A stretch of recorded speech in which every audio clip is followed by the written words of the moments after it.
Serjaningrat yang akrab dipanggil sebagai Ki Hajar Dewantara, lahir pada 2 Mei 1889, Yogyakarta. Ialah seorang tokoh pendidikan dan aktivis dari Yogyakarta. Meskipun ia berasal dari keluarga bangsawan, ia memilih untuk mengabdikan hidupnya untuk rakyat-rakyat yang sengsara. Lantas, apa saja kontribusi Ki Hajar Dewantara untuk memerdekakan Indonesia ini? Salah satunya ialah mendirikan Taman Siswa pada tahun 1922. Taman Siswa ialah sebuah lembaga pendidikan yang memungkinkan rakyat-rakyat pribumi untuk mengakses pendidikan yang layak, yang sebelumnya sulit untuk mereka akses. Semboyannya yang terkenal ialah Ing Ngarsa Sung Tulada, Ing Madya Mangun Karsa, Tuturi Handayani. Di depan memberi teladan, di tengah memberi dorongan, di belakang memberi dukungan. Dan semboyan itulah yang sampai sekarang ini menjadi dasar filosofi pendidikan di negara Indonesia ini. Gaya Ki Hajar Dewantara dalam memperjuangkan negara Indonesia, salah satunya adalah dengan cara menulis. Ki Hajar Dewantara merupakan salah satu seorang jurnalis yang menulis di media massa dengan gaya yang populer, komunikatif, dan beridealisme kebebasan. Salah satu tulisan Ki Hajar Dewantara yang terkenal adalah Andainya Aku Seorang Belanda yang dimuat dalam surat kabar The Express. Lalu Ki Hajar Dewantara, Cipto Mangunkusumo, dan juga D.W.S. Dekar mendirikan sebuah organisasi yang bernama Indis Partij pada tanggal 25 Desember tahun 1912, yang dimana mereka bertiga ini dijuluki sebagai Tiga Serangkai. Lahir 8 Oktober 1879, Pasuruan, Jawa Timur. Latar belakang keturunan Belanda yang menjadi aktivis jurnalis dan politikus.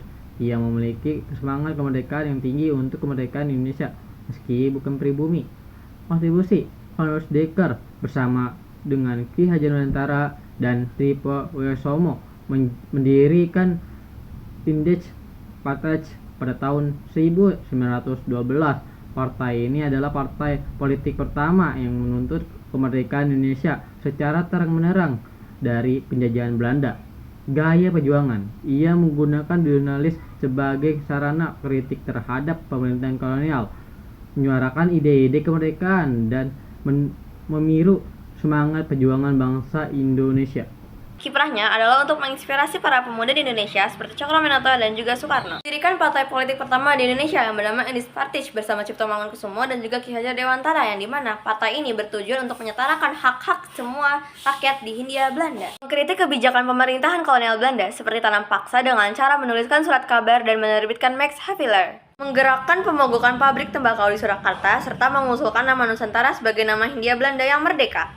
Berjuang tanpa getar meskipun pernah dipenjara, diasingkan, dan dituduh sebagai kaki tangan pemerintahan Jepang. Dr. Cipto Mangunkusumo. Dr. Cipto Mangunkusumo lahir pada tanggal 4 Maret tahun 1886 di Ambawara, Jawa Tengah. Latar belakang Cipto Mangunkusumo yaitu sebagai seorang dokter dan aktivis pergerakan kemerdekaan yang vokal menentang ketidakadilan kolonial.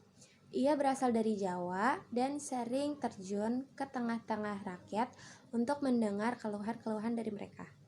Dan kontribusinya sebagai anggota Tiga Serangkai yaitu ia memiliki pandangan kritis terhadap ketidakadilan sosial yang terjadi di bawah kekuasaan kolonial.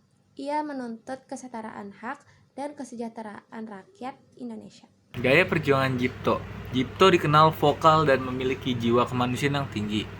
Ia berjuang tidak hanya melalui tulisan, tetapi juga melalui aksi langsung, menunjukkan keberpihakannya kepada rakyat.